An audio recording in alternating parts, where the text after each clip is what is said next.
Hello guys, कैसे हो आप सभी। उम्मीद करता हूँ कि आप सभी बहुत बढ़िया होंगे। अब आप भी बहुत अच्छा खासा पैसा कमा सकते हो, लेकिन इन दोनों में से ट्रेडिंग और इन्वेस्टिंग में से अच्छा कौन है, इसे आप ऐसे समझ सकते हो कि ट्रेडिंग और इन्वेस्टिंग दोनों ही शेयर मार्केट में एक अलग अलग तरीके से पैसे बनाने का काम करते हैं। अब ट्रेडिंग में क्या होता है कि आपको थोड़ी ही दूर चलने पे प्रॉफिट मिल जाता है, लेकिन इन्वेस्टिंग का रास्ता बहुत लंबा होता है। इसमें आपको प्रॉफिट बहुत लंबे समय बाद मिलता है। और इन दोनों के बीच में जो मेन डिफरेंस है वो है टाइम। ट्रेडिंग में आप बहुत कम समय में पैसे बना सकते हो, जैसे कि महीने में, हफ्ते में या एक दिन में। यही इन्वेस्टिंग में आपका बहुत लंबा प्रोसेस चल जाता है, सालों लग जाता है। अगर आप कम समय में ज़्यादा पैसा कमाना चाहते हैं तो इन दोनों का इम्पोर्टेंट क्या है अभी आपको मैं इसी वीडियो में समझा देता हूँ। अब देखो, ये बहुत इंपॉर्टेंट चीज़ है, आपको पूरा क्लियर हो जाना चाहिए इन्वेस्टिंग करने से पहले। यहाँ पे मैं आपको बता दूँ कि एक समय में एक आदमी एक अच्छा ट्रेडिंग भी हो सकता है और इन्वेस्टिंग भी हो सकता है। बस उनको इस दोनों के बीच में डिफरेंस पता होना चाहिए। अब इनके बीच में जो मेजर डिफरेंस है इसके बारे में हम चर्चा करते हैं।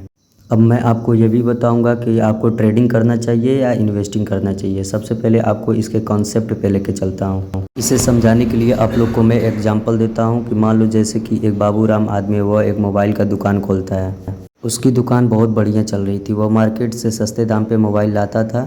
तभी कुछ समय के बाद उसके दुकान के सामने एक और दुकान खुल जाती है, तोतला सेठ की, और वह वही मोबाइल का दाम सस्ते दाम करके बेचना स्टार्ट कर देता है।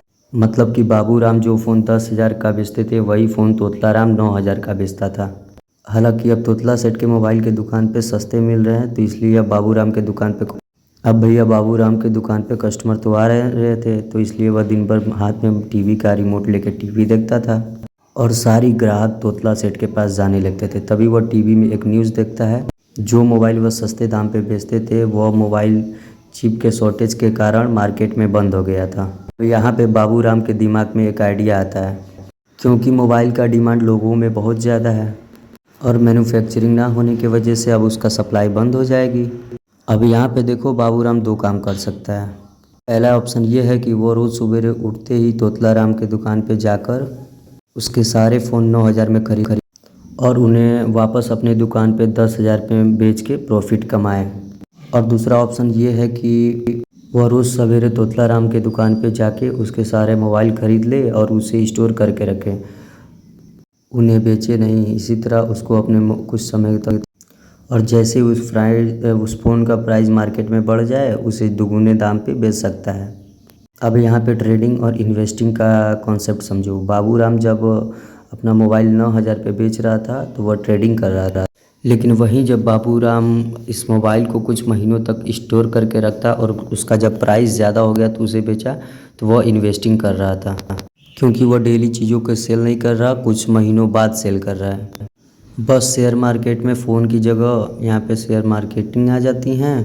मतलब कि हम शेयर मार्केट में डेली फ़ोन की जगह शेयर को सस्ते में ख़रीद के और उसे बेच सकते हैं। अब देखो, इन दोनों के बीच में जो मेजर डिफरेंस है वो है टाइमिंग। आई होप कि अब आपको आगे लेके समझाता हूँ। अब देखो, इन्वेस्टिंग में क्या होता है कि यहाँ लोग अच्छी कंपनियों का शेयर ढूंढते हैं।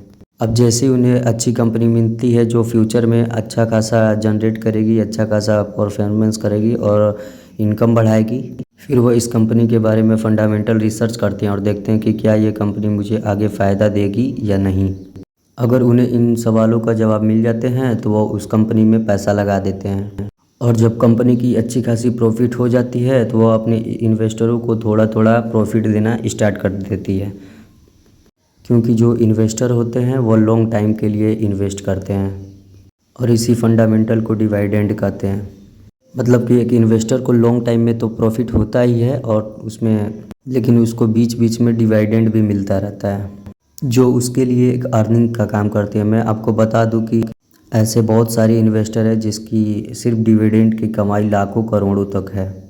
वहीं दूसरे तरफ जो ट्रेडिंग होती है उसमें जो ट्रेडर होते हैं उन्हें कोई भी फ़र्क नहीं पड़ता है कि कंपनी प्रॉफिट कमाती है कि नहीं कमाती है, या कंपनी प्रॉफिट देगी कि नहीं देगी। वो बस अपने काम में लगे रहते हैं। कंपनी का मैनेजमेंट कैसा है, फंडामेंटल एनालिसिस पे वो लोग ध्यान नहीं देते। एक ट्रेडर सबसे ज़्यादा ध्यान देता है टेक्निकल एनालिसिस पे, वह चार्ट एनालिसिस पे ध्यान देता है, ट्रैक पीस ऑफ शेयर, वह शेयर के प्राइस को देखता रहता है कि शेयर कब बढ़ेगा कब घटेगा। मतलब कि एक ट्रेडर का काम क्या होता है कि वह रोज़ सुबह उठते ही वह किसी एक कंपनी का शेयर उठा लेगा और उसकी प्राइस के मूवमेंट को ट्रैक करेगा। अभी जैसे ही उस ट्रेडर को उसको लगेगा कि टेक्निकल एनालिसिस के टाइप को फंडामेंटल को समझ लेगा तो उसे वो कम रेट में ख़रीद लेगा। जबकि इन्वेस्टमेंट में क्या था, शेयर को सस्ते में ख़रीद कर और उसे कई सालों बाद बेचता है जब उसे लगता है कि इसका प्राइस बढ़ जाएगा। अब देखो, इनके बारे में ज़्यादा डिटेल में नहीं जाऊंगा, नहीं तो वीडियो बहुत बड़ी हो जाएगी। अब डायरेक्ट इन दोनों के बीच के डिफरेंस में आते हैं। अब इन दोनों के बीच के अंतर के बारे में जानते हैं। सबसे पहले तो इन दोनों में टाइम का ही डिफरेंस था। ट्रेडिंग कम समय का प्रोसेस है और इन्वेस्टिंग लंबे समय का गेम है। अब इसके रिस्क के हिसाब से देखा जाए तो ट्रेडिंग में बहुत ज़्यादा रिस्क होता है और इन्वेस्टिंग में बहुत कम रिस्क होता है। हो सकता है शॉर्ट टाइम में शेयर का प्राइस गिर जाए, लेकिन आप लोग कंपनी अच्छा चुने होंगे तो लॉन्ग टाइम में उस शेयर का प्राइस ज़रूर बढ़ेगा। जैसे इन्वेस्टिंग में रिस्क बहुत कम हो जाता है। जैसे मान लो कि दो दोस्त है, वो आपस में हेड और टेल का गेम खेलते हैं। वो बोलता है कि हेड आया तो तू जीत गया और टेल आया तो मैं जीत गया। और वह एक गिम्बल है। जैसे कि शेयर मार्केट में यहाँ पे बहुत सारे लोग हो जाते हैं और यहाँ पे कम है, और वह लोग हेड टेल की बजाय शेयर के गिरने और घटने पे दाम लगाते हैं। मतलब कि बहुत सारे लोग होते हैं जिसमें कुछ लोग ही अंदाज़ा लगा सकते हैं कि शेयर का राइट बढ़ेगा कि गिरेगा। अब ये लोग अपना पैसा कहाँ लगाते हैं, ये लोग अपना पैसा लगाते हैं ब्रोकर के पास। अब देखो, अगर शेयर का प्राइस बढ़ गया तो ये लोग जीत जाएंगे। अगर ये लोग जीत जाएंगे तो जो लोग हार गए हैं उन लोगों का हारा हुआ पैसा जीते हुए लोग के पास चला जाएगा। अब उस जीते हुए पैसे का थोड़ा सा कमीशन ये ब्रोकर रख लेते हैं। और इतना ही नहीं, इन जीते हुए पैसे में से कुछ 20% का टैक्स सरकार भी ले लेती है। लेकिन लॉन्ग टाइम में नुकसान किसका होता है? सिर्फ ट्रेडर्स का। सिंपल सी बात है कि अगर आपने ट्रेडिंग में पैसा बनाए हैं तो वहीं दूसरे तरफ किसी ने अपने पैसे को गंवाए हैं। कल को अगर हो सके तो वह पैसा बनाए तो हो सकता है कि आप भी अपने पैसे को गंवाएं। अब वापस अपने डिफरेंस की ओर चलते हैं। अब देखो कि यहाँ पे ज़्यादातर लोग प्राइस घटेगा या बढ़ेगा उसके लिए टेक्निकल एनालिसिस का प्रयोग करते हैं। वही बात करें इन्वेस्टिंग की तो यहाँ पे कंपनी का ये देखा जाता है कि फ्यूचर में इसका प्राइस बढ़ेगा कि नहीं बढ़ेगा। इसके लिए इस्तेमाल करते हैं फंडामेंटल एनालिसिस का। अब देखो, एक और फंडामेंटल होता है जिसको कहते हैं स्ट्रेस। जो ट्रेडिंग वाला बंदा होता है वो हमेशा स्ट्रेस में होता है। अगर तो उसे प्रॉफिट हो गया तो वह पूरे दिन खुश हो गया, या फिर अगर उसे लॉस हो गया तो वह पूरे दिन उसी उलझन में पड़ा रहता है। ट्रेडिंग करते समय हर पल उसे टेंशन होती है। अगर उसका ट्रेडिंग गिर गया तो उसकी सांसें फूलने लगती हैं। तो कहने का मतलब ये है कि ट्रेडिंग में बहुत ज़्यादा स्ट्रेस रहता है और वही इन्वेस्टिंग में कम रहता है, क्योंकि ये लॉन्ग टाइम प्रोसेस है। हो सकता है कि कुछ समय में आपका शेयर प्राइस गिर जाए, लेकिन अगर आप लोगों ने कंपनी अच्छी चुनी है तो कुछ महीनों बाद, सालों बाद आपका ट्रेडिंग मार्केट में बहुत ज़्यादा ग्रो हो जाएगा और अच्छा खासा प्लेटफॉर्म पे ये जाएगा। अभी इन्वेस्टिंग वाला बंदा एक बार इन्वेस्ट कर देगा और कुछ महीनों बाद, सालों बाद जाके वह अपना प्रॉफिट देखेगा। फिर कुछ समय बाद वह दोबारा खोल के देखेगा कि उसका शेयर प्राइस बढ़ा है कि घटा है। वो कम देखेगा और उसे कम टेंशन होगी। वही ट्रेडर ज़्यादा टेंशन हो जाता है उसको। प्रॉफिट होने के बाद भी टेंशन और लॉस होने के बाद तो ऑब्वियसली टेंशन होना ही है। अब एक और सवाल है कि ट्रेडिंग में ज़्यादा पैसा है कि इन्वेस्टिंग में ज़्यादा पैसा है। ट्रेडिंग में आप कम समय में ज़्यादा पैसे कमा सकते हो और इन्वेस्टिंग में वही इन्वेस्टिंग में आप ज़्यादा समय में इतना ज़्यादा पैसा कमा सकते हो कि कोई सोच भी नहीं सकता। वहीं अगर ट्रेडिंग की बात करें तो इसमें एक प्लस पॉइंट ये है कि आप ट्रेडिंग को कम पैसे में भी कर सकते हो और ज़्यादा प्रॉफिट जनरेट कर सकते हो। वहीं अगर इन्वेस्टिंग की बात करें तो यहाँ पे आप कम पैसा लगा के ज़्यादा पैसा नहीं कमा सकते। आप ट्रेडिंग में 1000-2000 लगा के 5-10 हज़ार का मुनाफा कमा सकते हो, पर यहाँ पे रिस्क ज़्यादा होता है। लेकिन इन्वेस्टिंग में आपका 1000-2000 कम हो सकते हैं बिल्कुल भी। अगर आप ख़राब कंपनी चॉइस करते हो तो हो सकता है कि आपके पैसे कुछ कम हो जाए। लेकिन यहाँ पे पूरे ख़त्म नहीं होंगे। बहुत ज़्यादा गिरने लगे तो आप उसे बेच सकते हो। अब बात करते हैं इनके एक्सपेंस की। अगर आप ट्रेडिंग करते हो तो आपको ज़्यादा चार्ज देने पड़ेंगे। वहीं आप अगर इन्वेस्टिंग करते हो तो आपको कम चार्ज देने पड़ेंगे। जैसे कि मैंने आप लोगों को ऊपर वाले एग्जाम्पल में बताया था, लोग ट्रेडिंग में बहुत ज़्यादा ट्रांजैक्शन करते हैं, इसलिए उनके ऊपर ज़्यादा चार्जेस लगते हैं। लेकिन इन्वेस्टिंग में एक बार लोग शेयर खरीद लेते हैं तो उसे कई सालों बाद बेचते हैं, तो उनके ऊपर चार्जेस बहुत कम लगते हैं। अब लर्निंग की बात करें तो आप लोग ट्रेडिंग पहले जल्दी सीख सकते हो या इन्वेस्टिंग जल्दी पहले सीख सकते हो। अब देखो, ये दोनों ही बहुत कॉम्प्लेक्स चीज़ है कि मेरा ऐसा मानना है कि आप इन्वेस्टिंग पहले अच्छे से सीख सकते हो, क्योंकि ट्रेडिंग बहुत ही रिस्की है। क्योंकि ट्रेडिंग में जो सिर्फ प्रोफेशनल लोग होते हैं वही पैसा बना पाते हैं, और जो नए लोग होते हैं उसमें 90% लोग अपना नए 90 दिन में पैसा गंवा देते हैं। अब बात करें इसके बोर्ड चार्जेस की, 0.03% से लेकर मैक्सिमम 20% तक चार्जेस हो। इसके अलावा हम स्टॉक में कुछ ब्रोकर ऐसे भी हैं जिनके पास 1000 रुपया से लेकर 2000 रुपया तक प्लान होता है। अब इसे ख़रीदने में आपको लाइफ टाइम तक चार्जेस नहीं लगेगा। इसी तरह आप इन्वेस्टमेंट करते हो, यानी कि डिलीवरी में शेयर्स को ख़रीदते हो। अब यहाँ पर भी जो ब्रोकरेज चार्ज होता है वह 0 पॉइंट से लेकर 0.20% तक चार्ज लगता है। जैसे कि जीरोधा और एंजल में नो ब्रोकरेज, इसमें डिलीवरी चार्ज नहीं लगता है।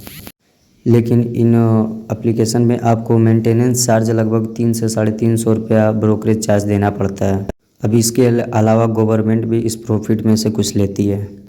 वहीं अगर बात करें ट्रेडिंग की तो इसमें 28% से लेकर टैक्स देना पड़ता है।